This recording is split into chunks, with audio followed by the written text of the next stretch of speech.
구원의 진리. 구원은 하나님의 거룩하고 놀라운 은혜입니다.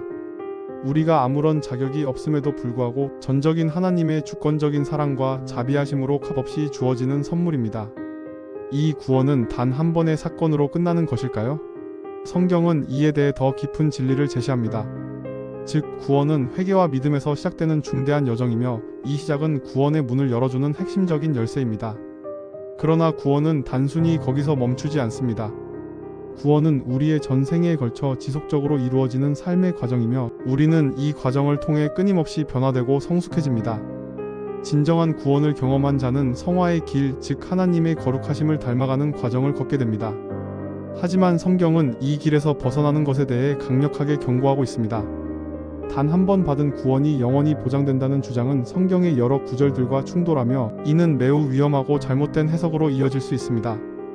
우리가 지금부터 깊이 있게 살펴볼 내용은 바로 이 구원 이후의 삶, 즉 믿음을 고백한 자들이라 할지라도 타락할 가능성과 그에 대한 성경적 경고입니다. 단순히 입으로 믿는다고 해서 모든 것이 자동적으로 끝나고 영원히 보장되는 것이 아닙니다. 우리의 현재 행위와 마음의 중심 그리고 하나님을 향한 지속적인 태도가 구원에 있어 결정적으로 중요합니다. 진정한 구원은 우리의 삶 전체에 걸쳐 실제적인 변화를 동반합니다. 죄를 깊이 미워하고 의를 사랑하는 마음 그리고 거룩함을 향한 갈망이 그 핵심입니다. 이는 구원의 참된 증거이자 우리가 구원받은 자로서 살아가는 방식이 됩니다.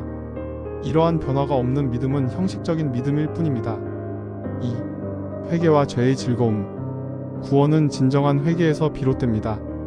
이는 단순히 죄를 후회하는 감정이 아니라 죄로부터 완전히 돌아서고 하나님께로 우리의 전 존재를 향하는 깊은 결단입니다. 그러나 안타깝게도 일부 사람들은 이 회개를 피상적으로 혹은 가볍게 여깁니다. 그들은 한때 구원을 경험했다고 고백한 후에도 이전에 행했던 죄와 악행 속으로 다시 빠져들기 시작하며 심지어는 죄를 노골적으로 즐기는 모습을 보이기도 합니다. 그들의 마음속 깊은 중심에서는 하나님을 점점 멀리하며 겉으로는 회개한 것처럼 보일지라도 내면에는 어떠한 진정한 변화도 일어나지 않습니다. 이러한 영적인 상태는 매우 위험하며 성경은 이에 대해 엄중한 경고를 던집니다. 베드로후서 2장 20절에서 22절은 다음과 같이 말씀하며 우리에게 경각심을 줍니다. 만일 저희가 우리 주 되신 구주 예수 그리스도를 알므로 세상의 더러움을 피한 후에 다시 그 중에 얽매이고 지면 그 나중 형편이 처음보다 더 심하리니 의의 도를 안 후에 받은 거룩한 명령을 저버리는 것보다 알지 못하는 것이 도리어 저희에게 나으니라. 참 속담에 이르기를 개가 그 토하였던 것에 돌아가고 돼지가 씻었다가 더러운 구덩이에 도로 누웠다 하는 말이 저희에게 응하였도다. 이 말씀은 그 의미가 분명합니다. 의의 도, 즉 하나님의 진리를 깨달았음에도 불구하고 죄악된 삶으로 다시 돌아가는 자들의 최종적인 형편은 처음보다 훨씬 더 비참하고 절망적일 것이라는 경고입니다. 이는 구원이 단순히 과거에 일어난 단 한 번의 사건이 아님을 분명하게 보여줍니다. 우리의 현재 순종 여부와 마음의 상태가 구원의 지속성에 있어 매우 중요하며 죄를 즐기는 마음은 결코 구원받은 자의 참된 증거가 될 수 없습니다. 진정으로 구원받은 자는 죄를 미워하고 멀리하며 하나님이 기뻐하시는 의로운 삶을 추구하게 됩니다. 3. 마음의 중심과 하나님과의 관계. 구원은 우리의 마음 가장 깊은 중심에서 시작되는 하나님을 향한 진정한 사랑과 전적인 헌신에서 비롯됩니다. 그러나 시간이 흘러감에 따라 이 귀한 마음이 서서히 변질될 수 있습니다.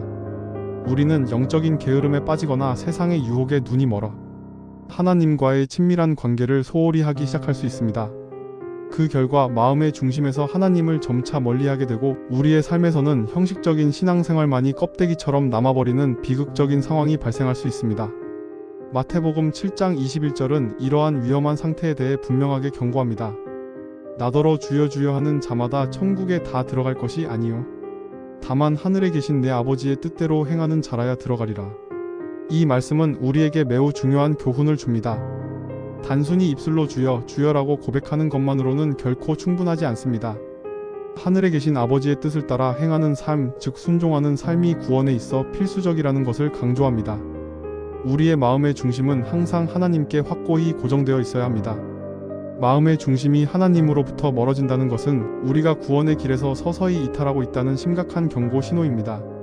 진정한 구원은 우리의 삶의 모든 영역, 우리의 생각과 말과 행동에서 분명하게 나타나야 합니다. 그러므로 우리의 마음 중심을 항상 하나님께 드리고 그분과의 살아있는 관계를 유지하는 것이 구원의 여정에서 가장 중요합니다. 4. 거칠의 회개의 위험성. 진정한 회개는 단순한 후회를 넘어 우리의 삶에 실질적이고 근본적인 변화를 가져옵니다. 그것은 죄악된 길을 완전히 버리고 하나님의 의로운 뜻을 따라 행하는 결단을 의미합니다. 그러나 불행히도 어떤 사람들은 겉으로만 회개하는 모습을 보일 수 있습니다.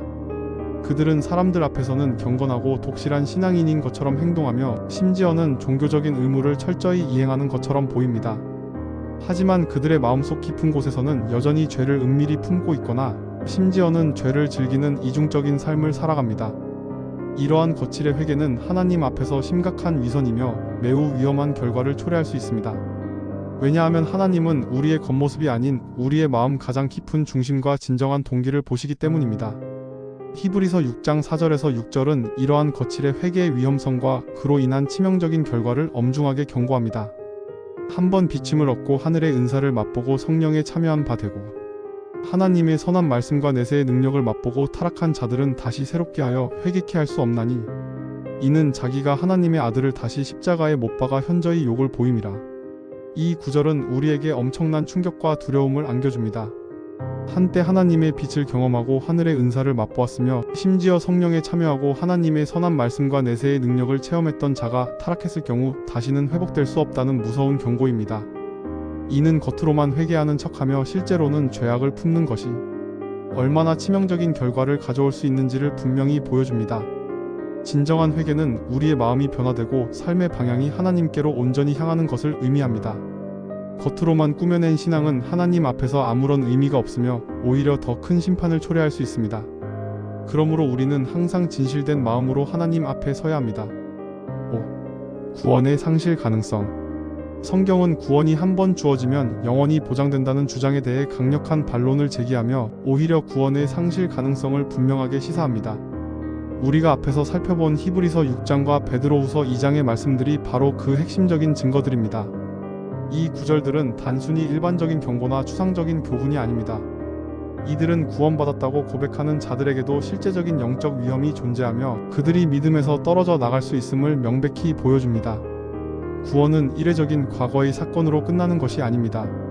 그것은 우리가 살아가는 동안 지속적으로 유지하고 가꾸어 나가야 할 믿음과 순종의 역동적인 과정입니다. 이 과정 속에서 우리가 하나님을 향한 믿음을 저버리거나 고의적으로 죄악된 삶을 지속한다면 구원에서 멀어질 수 있다는 것이 성경의 가르침입니다. 성경 속에는 구원의 길에서 이탈하여 비참한 최후를 맞이한 인물들의 이야기가 여럿 등장합니다. 가룟 유다는 예수님의 12제자 중 한 명으로 예수님과의 친밀한 교제를 나누었던 자였습니다. 그러나 그는 은 30에 예수님을 팔아넘기는 엄청난 배신을 저질렀고 결국 스스로 목숨을 끊는 비참한 최후를 맞이했습니다. 그의 삶은 구원의 영원한 보장을 보여주는 예시가 아닙니다. 오히려 구원의 길에서 벗어난 자의 비극적인 말로를 보여줍니다. 사울 왕도 마찬가지입니다. 그는 하나님께서 직접 택하시고 기름 부어 이스라엘의 왕으로 세우신 인물이었습니다. 그러나 그는 하나님의 명령에 불순종하고 교만함에 사로잡혀 결국 하나님께 버림받았습니다. 이들의 사례는 구원이 한 번 주어지면 영원히 자동적으로 유지되는 것이 아니라 지속적인 순종과 믿음이 요구됨을 강력하게 시사합니다. 바울 사도는 빌립보서 2장 12절에서 두렵고 떨림으로 너희 구원을 이루라고 권면합니다. 이 말씀은 구원이 이미 완벽하게 보장되어 있으니 안심하라는 의미가 아닙니다. 오히려 구원이 결코 가볍게 여겨질 수 없으며 우리가 항상 깨어있어 자신의 믿음을 점검하고 하나님께 온전히 순종하는 삶을 살아야 함을 강조합니다. 우리의 구원은 하나님의 은혜로 주어졌지만 그것을 지키고 완성해 나가는 데에는 우리의 적극적인 노력과 책임이 동반되어야 합니다. 6. 성경적 증거의 종합적 이해. 우리는 지금까지 성경의 여러 권이 있는 구절들을 통해 한 번 받은 구원은 결코 잃어버리지 않는다는 주장이 성경 전체의 가르침과 상충될 수 있음을 깊이 있게 살펴보았습니다. 성경은 분명하게 경고합니다. 만약 믿음을 고백한 자들이 회개하지 않는 악행과 죄를 의도적으로 즐기기 시작하고 그들의 마음 중심에서 하나님을 멀리하며 단지 겉으로만 회개하는 위선적인 모습을 보인다면 그들이 받았던 구원이 사라질 수 있다는 것입니다. 베드로후서 2장 20절에서 22절은 의의 도를 알고도 죄악된 삶으로 돌아간 자들의 비참한 결과를 생생하게 묘사하며 그들의 나중 형편이 처음보다 더 심할 것임을 분명히 경고합니다. 이는 죄를 회개하지 않고 즐기는 삶이 구원받은 자의 특징이 아님을 역설적으로 보여줍니다. 또한 히브리서 6장 4절에서 6절은 하나님의 은혜와 성령의 능력을 경험했던 자가 타락했을 때 다시는 회개하여 회복될 수 없다는 섬뜩한 경고를 던집니다. 이는 구원이 단순히 감정적인 체험이나 지적인 동의에 그치지 않고 지속적인 순종과 거룩함의 삶을 요구한다는 것을 강력하게 시사합니다. 더 나아가 마태복음 7장 21절은 입술로 주여, 주여라고 고백하는 것만으로는 천국에 들어갈 수 없으며 오직 하늘에 계신 아버지의 뜻대로 행하는 자만이 들어갈 수 있음을 명백히 강조합니다. 이 모든 성경 구절들은 마치 하나의 목소리처럼 일관된 진리를 우리에게 선포합니다. 그것은 구원이 단순히 과거의 단 한 번의 사건이 아니라 우리가 살아가는 동안 지속적인 믿음과 순종을 요구하는 역동적인 과정이라는 것입니다. 우리의 마음의 중심은 항상 하나님께 온전히 드려져야 하며 겉으로만 믿는 척하는 위선적인 신앙은 하나님 앞에서 아무런 가치도 없습니다. 우리는 이러한 성경의 엄중한 경고들을 결코 가볍게 여기지 않고 심각하게 받아들여야 합니다. 진정으로 구원받은 자는 삶의 매 순간마다 죄를 미워하고 멀리하며 하나님의 의를 사랑하고 그 뜻을 따라 순종하는 삶을 끊임없이 추구해야 합니다. 이것이 바로 구원의 참된 증거이자 우리가 구원받은 백성으로서 살아가는 합당한 방식입니다. 7. 결론. 구원은 전적으로 하나님의 값없는 은혜와 무한한 사랑에서 비롯된 소중한 선물입니다.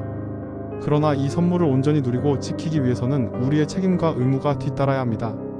그것은 바로 우리의 삶에서 지속적인 믿음을 유지하고 하나님의 말씀에 온전히 순종하는 삶의 태도를 보이는 것입니다. 우리는 죄를 결코 즐겨서는 안 되며 의도적으로 죄악된 길에 머물러서도 안 됩니다. 우리의 마음의 중심은 언제나 하나님께로 향해야 하며 그분과의 친밀한 관계를 가장 중요하게 여겨야 합니다. 거칠의 회개나 위선적인 신앙은 하나님을 결코 속일 수 없으며 오히려 우리 자신을 속이는 결과만을 초래할 뿐입니다. 성경은 구원받았다고 고백하는 자들일지라도 영적으로 나태해지거나 죄에 빠질 때 구원을 상실할 수 있다는 명확한 경고를 던지고 있습니다. 따라서 영원한 구원이라는 개념은 오직 우리가 믿음과 순종의 삶을 끊임없이 지속할 때만 유효합니다. 우리의 삶에서 나타나는 진실된 변화만이 우리가 참으로 구원받았다는 강력한 증거가 됩니다. 우리는 자기 자신을 겸손하게 돌아보아야 합니다. 과연 우리의 구원이 진정으로 하나님이 원하시는 참된 구원인지, 그리고 우리의 현재 삶이 하나님의 뜻에 합당하게 살아가고 있는지 깊이 성찰해야 합니다. 죄에서 벗어나 의의 길을 걷는 것, 이것이야말로 진정으로 구원받은 자의 합당하고 거룩한 삶의 방식입니다. 우리는 마지막 날까지 이 길을 성실하게 걸어야 합니다. 이 모든 말씀이 우리의 영혼에 깊이 새겨지기를 바랍니다.